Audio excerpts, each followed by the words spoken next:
In 1177 BCE, a desperate pharaoh stood on the shores of Egypt, watching the horizon fill with ships, thousands of them, carrying warriors from lands no one could name. Within years, every great civilization of the Bronze Age would fall. Empires that had stood for centuries, gone. And the invaders who caused it all? They vanished into history without a trace. To this day, we don't know who they were. This is Cluster Story, where we take a deep dive into history to get a great understanding of how we got here. If you made it this far, hit the subscribe button, turn on the bell, like, and share this video.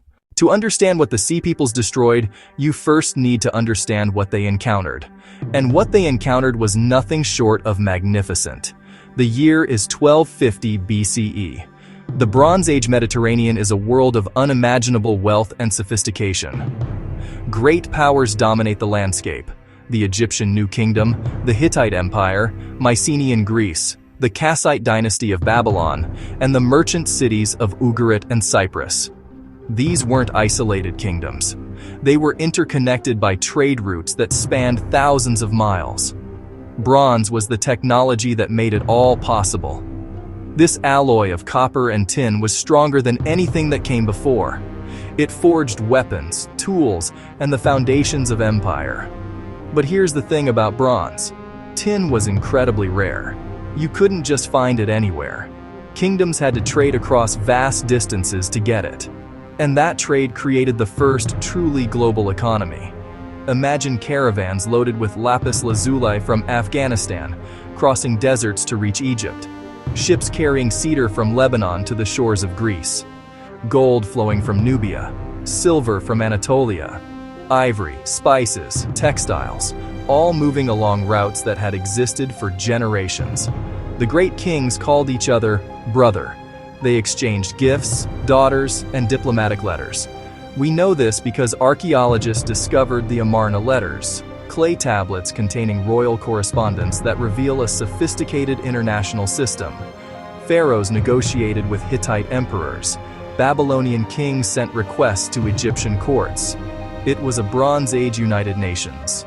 And the crown jewels of this system were the palace economies, massive administrative centers that controlled production, trade, and redistribution of goods.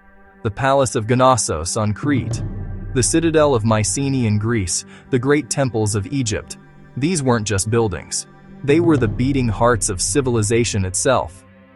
But here's what nobody saw coming. All of this, every trade route, every alliance, every carefully balanced relationship, was about to come crashing down. And it would happen so fast that the survivors wouldn't even be able to record who was responsible. The first signs appeared around 1250 BCE.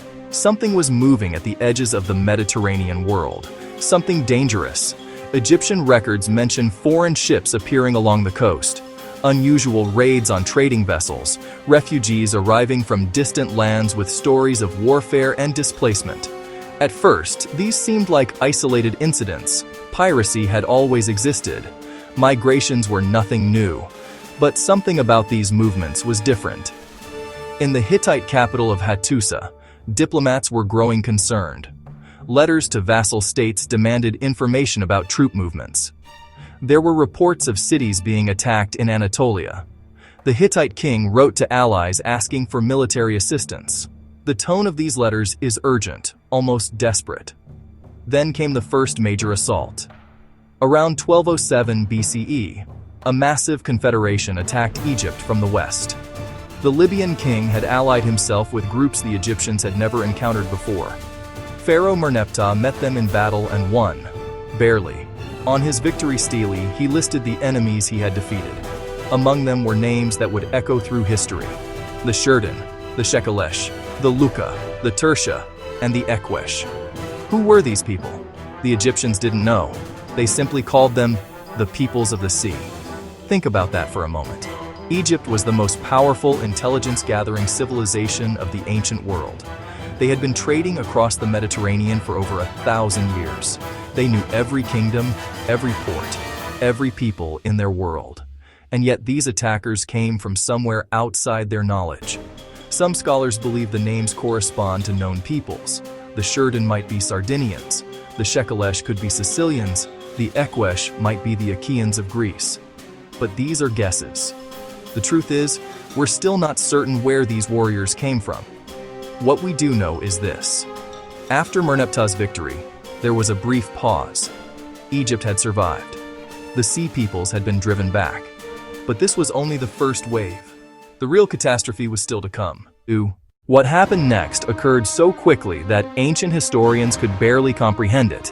Within 50 years, every major Bronze Age civilization would either fall completely or be transformed beyond recognition.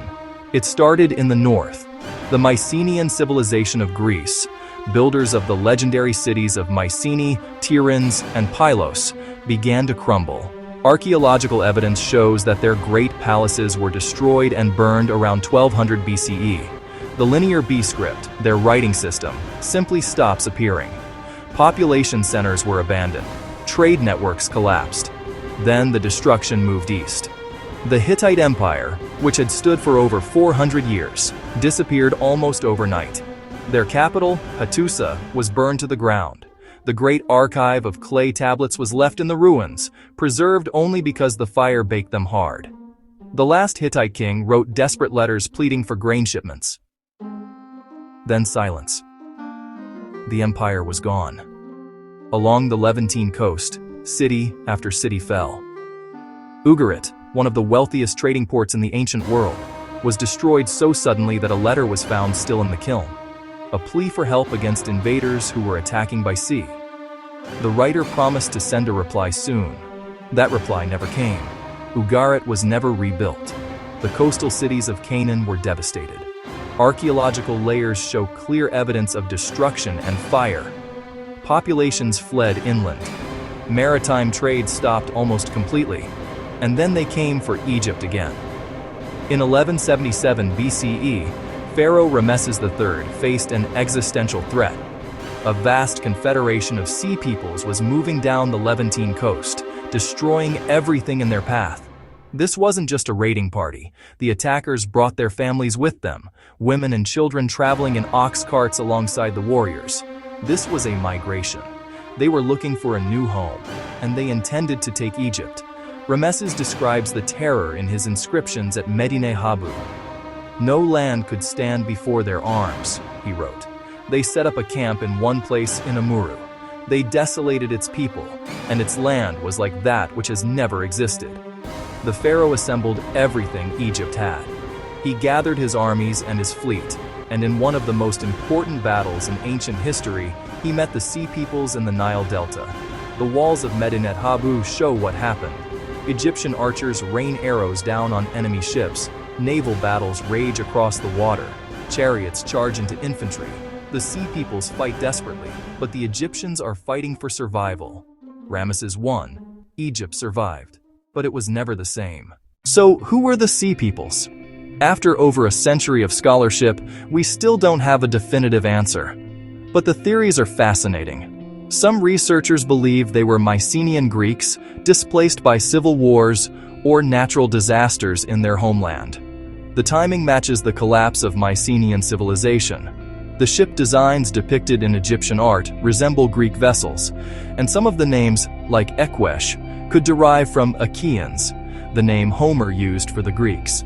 Others argue for an Anatolian origin. The Luca appear in Hittite records as troublesome pirates from the southern coast of modern Turkey. The Shurden may have originally been from the same region before eventually settling in Sardinia, giving the island its name. There are those who suggest a more diverse origin, that the Sea Peoples weren't a single group at all, but a coalition of many peoples. Refugees from collapsed civilizations joining together with pirates, mercenaries, and opportunists. A wandering army that grew larger as more displaced peoples joined its ranks. Climate scientists have added another dimension to the mystery.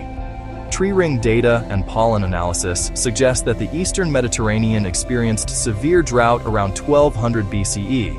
Harvests would have failed. Populations would have starved. Desperate people would have been forced to move or die. And there's the systems collapse theory. The Bronze Age world was highly interconnected, but also fragile. When one part of the system failed, it triggered cascading failures throughout. Trade routes broke down, tin stopped flowing, bronze weapons couldn't be manufactured. Palace economies that depended on redistribution couldn't function. The whole system collapsed like a house of cards. The Sea Peoples, in this view, were both cause and symptom. They were created by the collapse, and they accelerated it. Every city they destroyed meant more refugees, more chaos, more warriors joining the migration. It became a self-perpetuating catastrophe. But here's the truly eerie part. After their defeat at the hands of Ramesses III, the Sea Peoples essentially vanished from history. Some settled along the coast of Canaan. These would become the Philistines, famous enemies of ancient Israel. Some may have established themselves in Sicily, Sardinia, or other Mediterranean islands. But the great confederation that had threatened to conquer Egypt simply dispersed. It's as if a hurricane appeared, destroyed everything in its path, and then dissipated into the wind. The world that emerged from the Bronze Age collapse was fundamentally different from what came before. The palace economies were gone. The intricate trade networks that had connected the Mediterranean for centuries were shattered. Writing disappeared in Greece for nearly 400 years, a period historians call the Greek Dark Ages. Technologies were lost. Populations declined dramatically. But from this devastation came something new. Iron replaced bronze.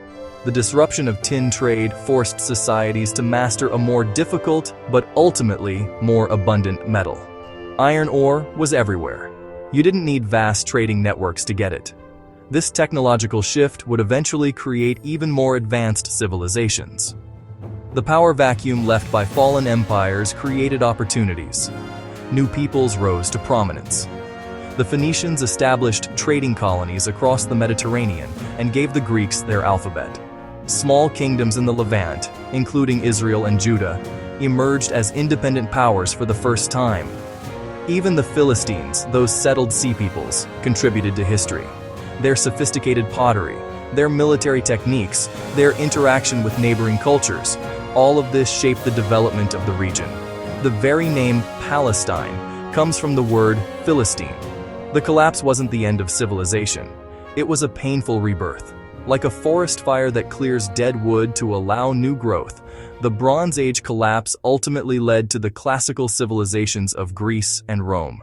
But we should never forget the human cost. Entire peoples were erased from history, languages were lost, art, literature, and knowledge accumulated over centuries disappeared forever.